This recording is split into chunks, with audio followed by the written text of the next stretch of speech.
Meditations by Marcus Aurelius, Book 6. The substance of the universe is obedient and compliant, and the reason which governs it has in itself no cause for doing evil, for it has no malice, nor does it do evil to anything, nor is anything harmed by it, but all things are made and perfected according to this reason. Let it make no difference to thee whether thou art cold or warm, if thou art doing thy duty, and whether thou art drowsy or satisfied with sleep, and whether ill spoken of or praised, and whether dying or doing something else. For it is one of the acts of life, this act by which we die. It is sufficient then in this act also to do well what we have in hand. Look within, let neither the peculiar quality of anything nor its value escape thee. All existing things soon change, and they will either be reduced to vapor, if indeed all substance is one, or they will be dispersed. The reason which governs knows what its own disposition is, and what it does, and on what material it works. The best way of avenging thyself is not to become like the wrongdoer. Take pleasure in one thing and rest in it, in passing from one social act to another social act, thinking of God. The ruling principle is that which rouses and turns itself, and while it makes itself such as it is and such as it wills to be, it also makes everything which happens appear to itself to be such as it wills. In conformity to the nature of the universe, every single thing is accomplished, for certainly it is not in conformity to any other nature that each thing is accomplished, either a nature which externally comprehends this, or a nature which is comprehended within this nature, or a nature external and independent of this. The universe is either a confusion and a mutual involution of things and a dispersion, or it is a unity and order and providence. If then it is the former, why do I desire to tarry in a fortuitous combination of things and such a disorder? And why do I care about anything else than how I shall at last become earth? And why am I disturbed? For the dispersion of my elements will happen whatever I do. But if the other supposition is true, I venerate, and I am firm, and I trust in him who governs. When thou hast been compelled by circumstances to be disturbed in a manner, quickly return to thyself and do not continue out of tune longer than the compulsion lasts, for thou wilt have more mastery over the harmony by continually recurring to it. If thou hadst a stepmother and a mother at the same time, thou wouldst be dutiful to thy stepmother, but still thou wouldst constantly return to thy mother. Let the court and philosophy now be to thee stepmother and mother.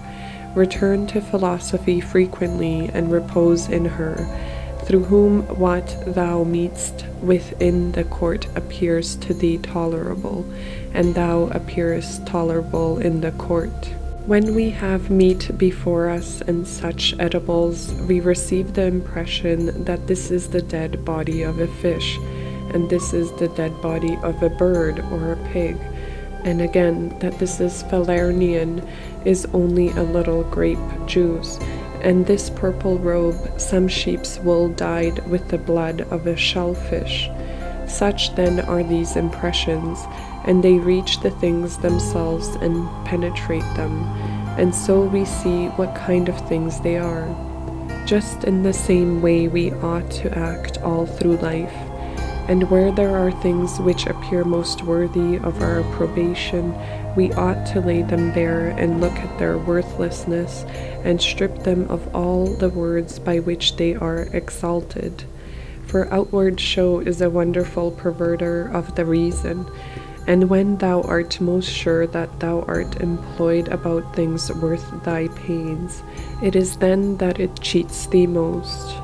Consider then what Crates says of Xenocrates himself, Most of the things which the multitude admire are referred to objects of the most general kind, those which are held together by cohesion of natural organization, such as stone, wood, fig trees, vines, olives. But those which are admired by men who are a little more reasonable are referred to the things which are held together by a living principle, as flocks, herds. Those which are admired by men who are still more instructed are the things which are held together by a rational soul, not, however, a universal soul, but rational as far as it is a soul skilled in some art, or expert in some other way, or simply rational so far as it possesses a number of slaves. But he who values rational soul, a soul universal and fitted for political life, regards nothing else except this. And above all things, he keeps his soul in a condition and in an activity comfortable to reason and social life, and he cooperates to this end with those who are of the same kind as himself. Some things are hurrying into existence, and others are hurrying out of it, and of that which is coming into existence, part is already extinguished. Motions and changes are continually renewing the world, just as the uninterrupted course of time is always renewing the infinite duration of ages. In this flowing stream, then, on which there is no abiding, what is there of the things which hurry by on which a man would set a high price? It would be just as if a man should fall in love with one of the sparrows which fly by, but it has already passed out of sight.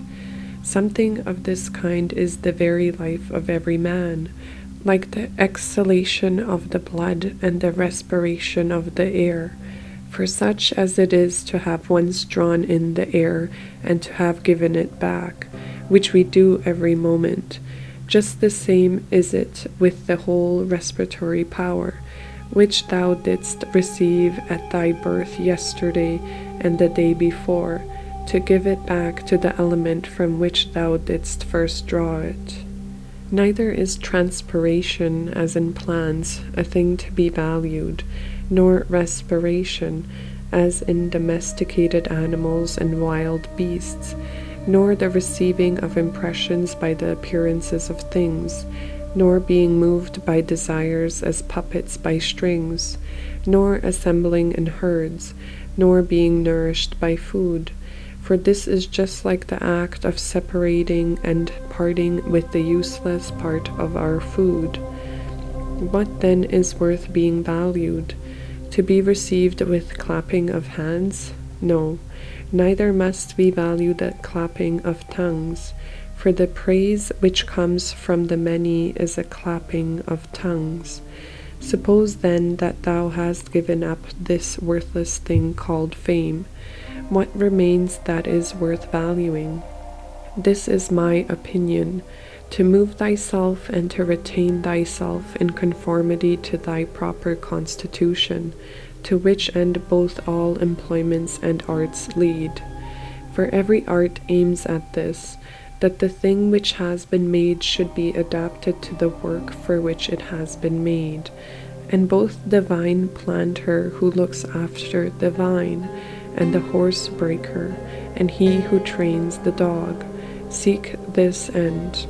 But the education and the teaching of youth aim at something. In this then is the value of the education and the teaching. And if this is well, thou wilt not seek anything else. Wilt thou not cease to value many other things too?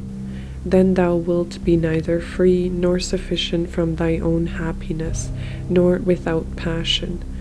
For of necessity thou must be envious, jealous, and suspicious of those who can take away those things, and plot against those who have that which is valued by thee.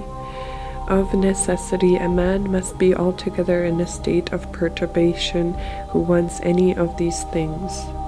And besides, he must often find fault with the gods.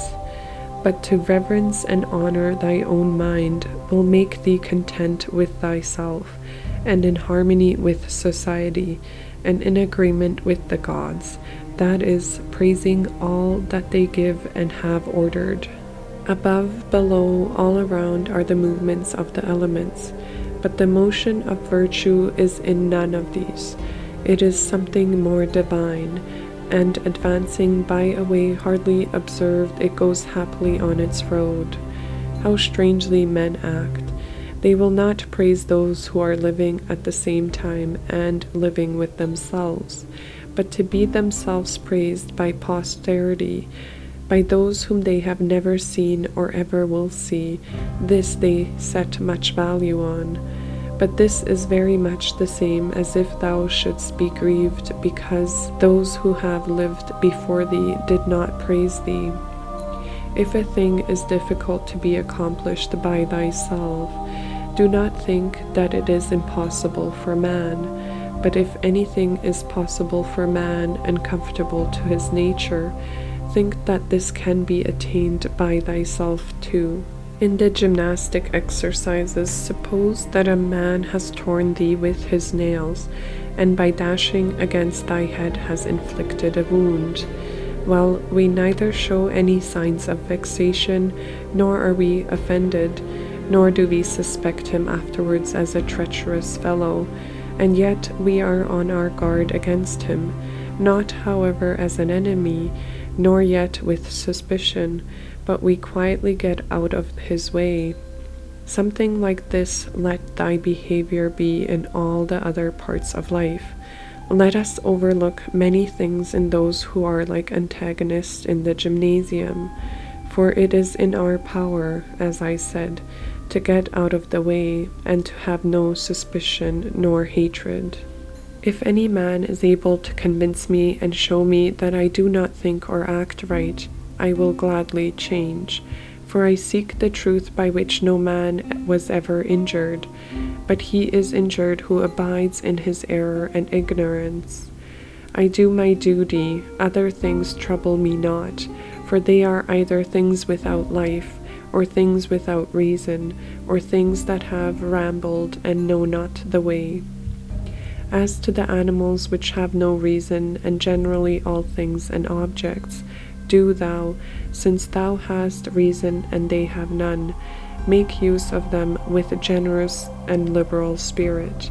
But towards human beings, as they have reason, behave in a social spirit, and on all occasion call on the gods, and do not perplex thyself about the length of time in which thou shalt do this, for even 3 hours so spent are sufficient.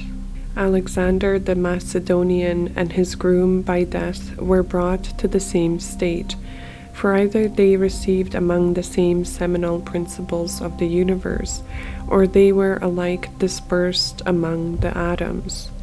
Consider how many things in the same indivisible time take place in each of us, things which concern the body and things which concern the soul, and so thou wilt not wonder if many more things, or rather all things which come into existence in that which is the one and all, which we call cosmos, exist in it at the same time. If any man should propose to thee the question, how the name Antonius is written, wouldst thou with a straining of the voice utter each letter? What then if they grow angry? Wilt thou be angry too? Wilt thou not go on with composure and number every letter? Just so then in this life also remember that every duty is made up of certain parts. These it is thy duty to observe, and without being disturbed or showing anger towards those who are angry with thee, to go on thy way and finish that which is set before thee. How cruel it is not to allow men to strive after the things which appear to them to be suitable to their nature and profitable, and yet in a manner thou dost not allow them to do this, when thou art vexed because they do wrong, for they are certainly moved towards things because they suppose them to be suitable to their nature and profitable to them. But is it not so? Teach them then, and show them without being angry. Death is a cessation of the impressions through the senses, and of the pulling of the strings which move the appetites, and of the discursive movements of the thoughts, and of the service to the flesh. It is a shame for the soul to be first to give way in this life, when thy body does not give way.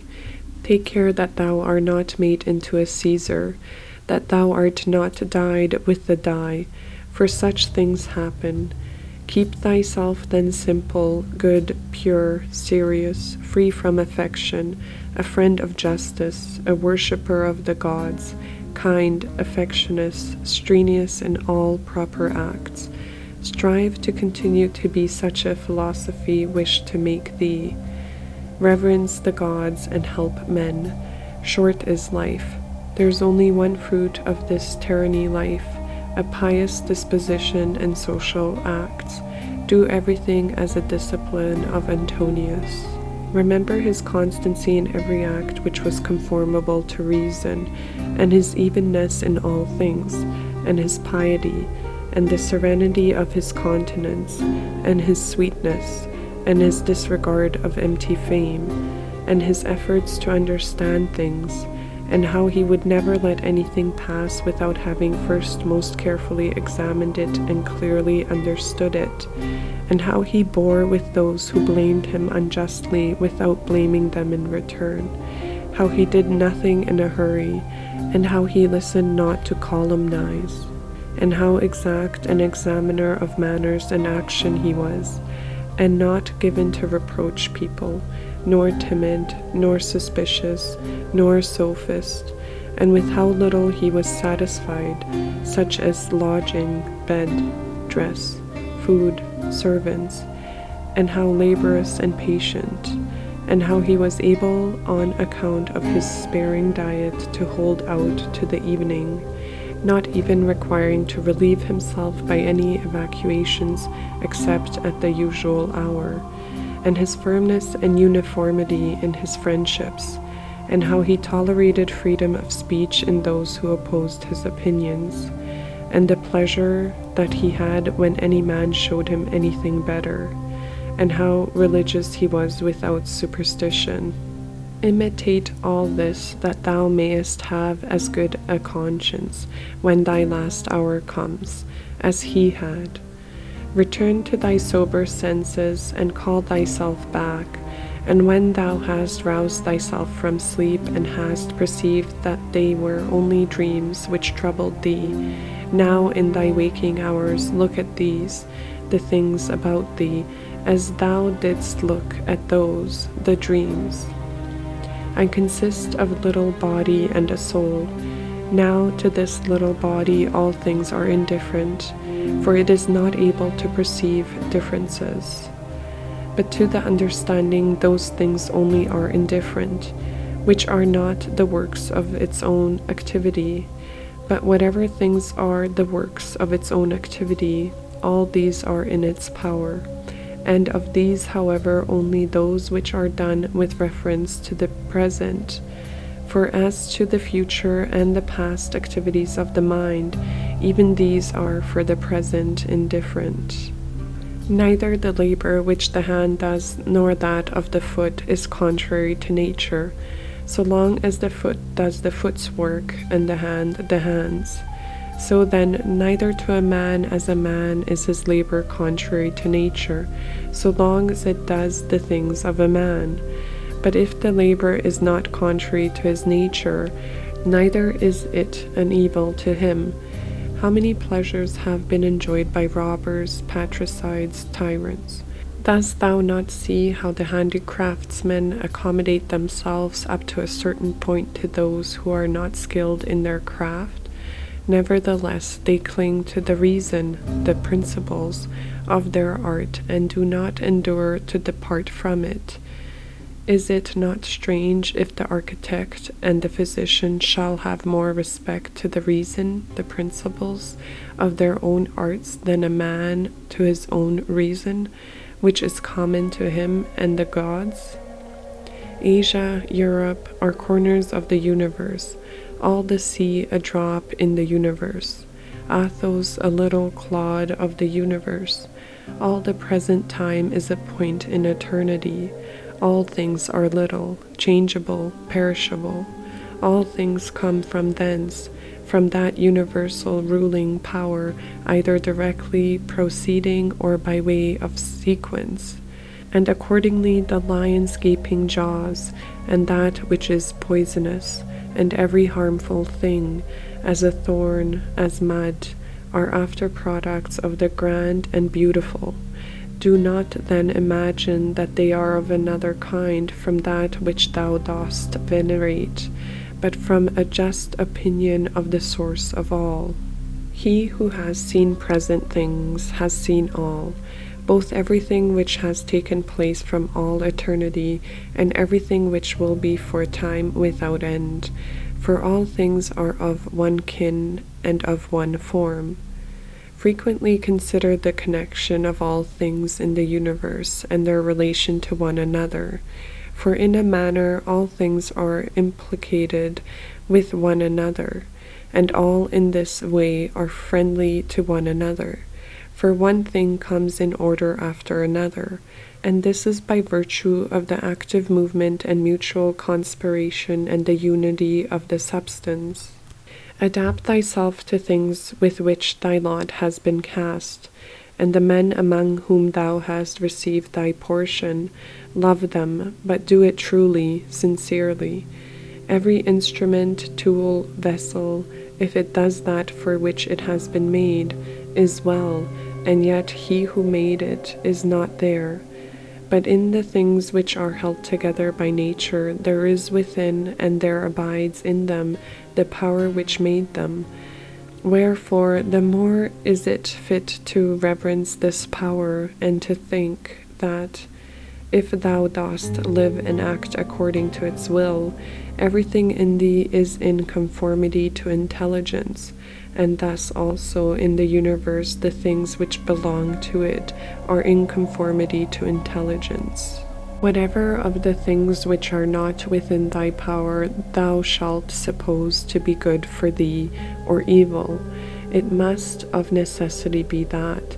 If such a bad thing befell thee, or the loss of such a good thing, thou wilt blame the gods, and hate men too, those who are the cause of the misfortune or the loss, or those who are suspected of being likely to be the cause.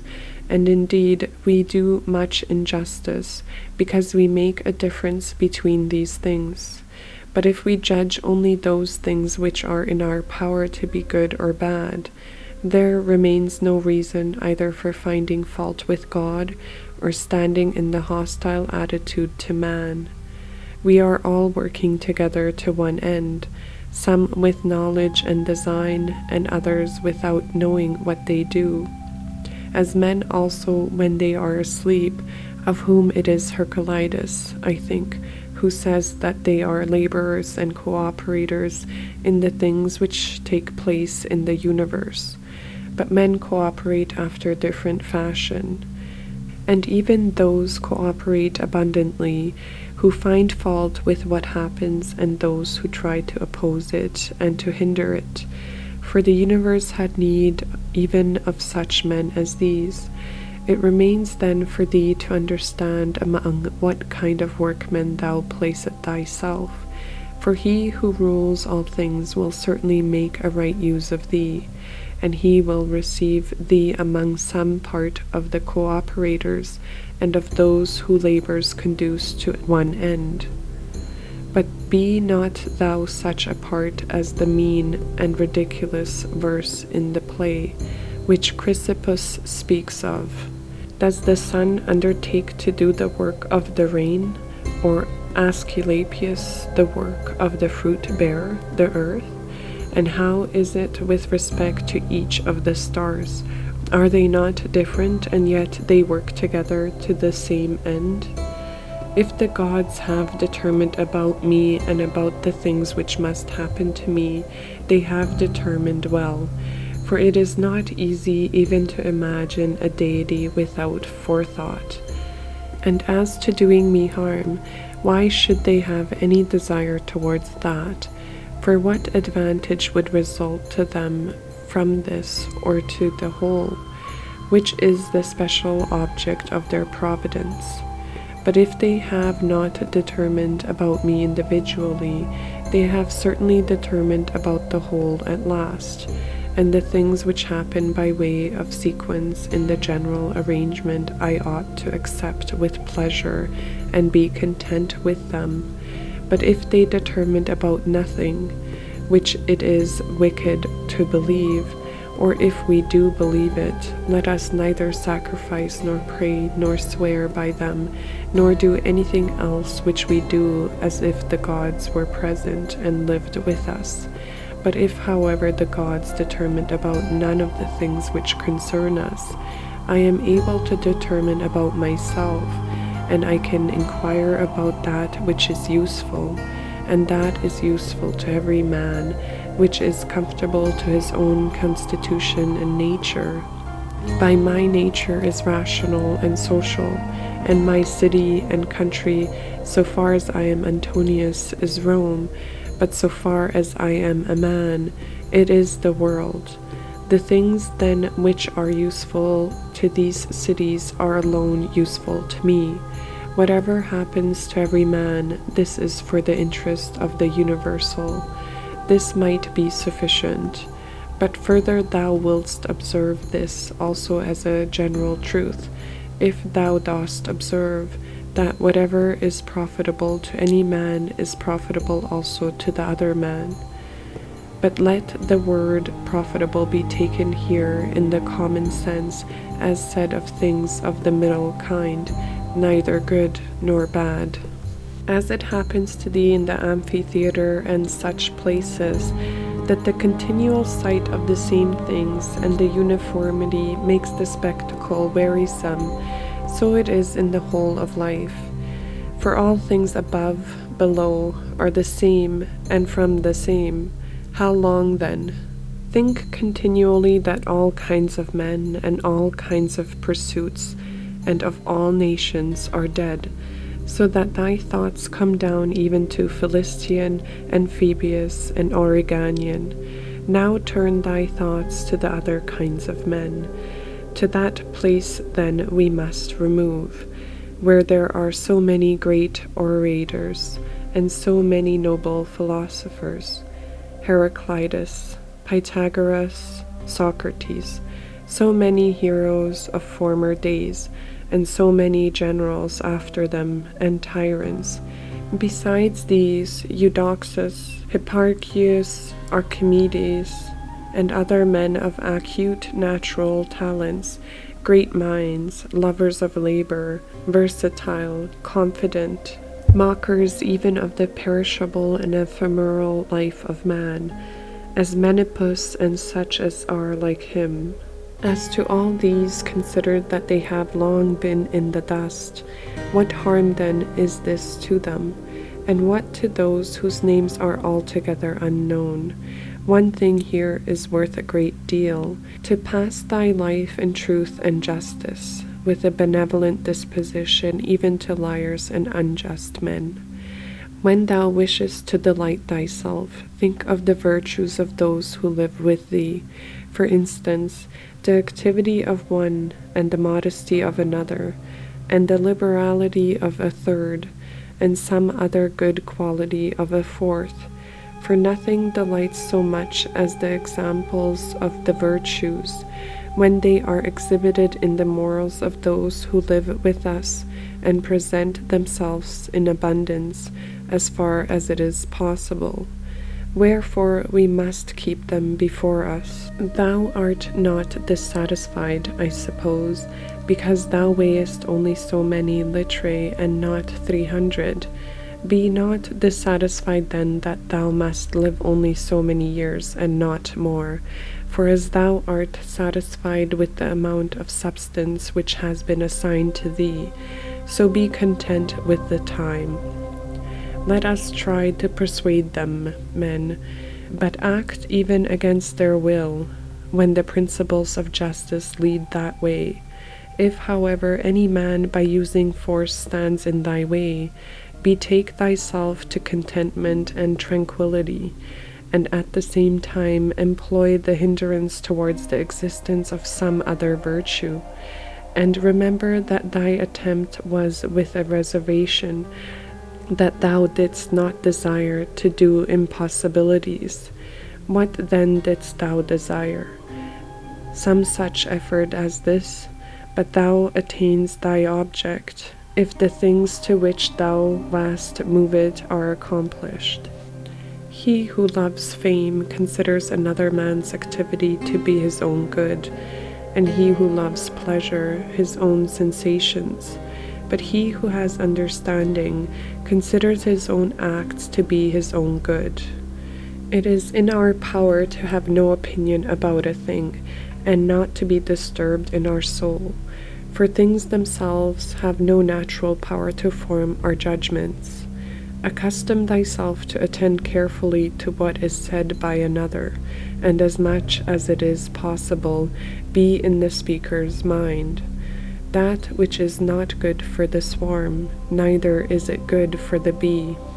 If sailors abused the helmsman or the sick the doctor, would they listen to anybody else? Or how could the helmsman secure the safety of those in the ship, or the doctor the health of those whom he attends? How many together with whom I came into the world are already gone out of it? To the jaundiced, honey tastes bitter, and to those bitten by mad dogs water causes fear. And to the little children the ball is a fine thing. Why then am I angry? Dost thou think that a false opinion has less power than the bile in the jaundice, or the poison in him who is bitten by a mad dog? No man will hinder thee from living according to the reason of thy own nature. Nothing will happen to thee contrary to the reason of the universal nature. What kind of people are those whom men wish to please, and for what objects, and by what kind of acts? How soon will time cover all things, and how many it has covered already?